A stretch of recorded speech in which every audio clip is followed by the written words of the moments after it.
Hello everyone! For today's video guys, samahan nyo ko gawa tayo ng healthy, refreshing at masarap na juice. Homemade juice siya.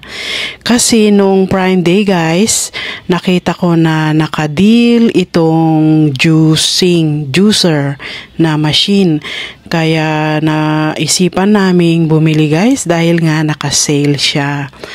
$50 something yung pagkabili namin nung Prime Day.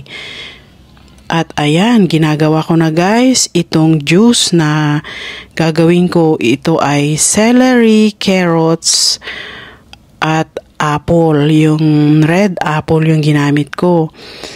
At napakasarap naman ang kanyang outcome guys. Maganda ito sa mga gustong mag-diet. At ayan, ilalagay ko na siya sa baso guys. At ayan ang result na kulay ng juice na ginawa ko. At natikpan ko na siya guys nung ginawa ko itong voice over. At napakasarap niya guys. Napaka-refreshing sa feeling nung iniinom namin. At dahil kahapon marami kaming kinain sa restaurant, kaya today naisipan namin gumawa ng juice para naman makatulong sa digestion. So ayan lang for today's video guys. Thank you so much for watching. See you on my next one. Bye!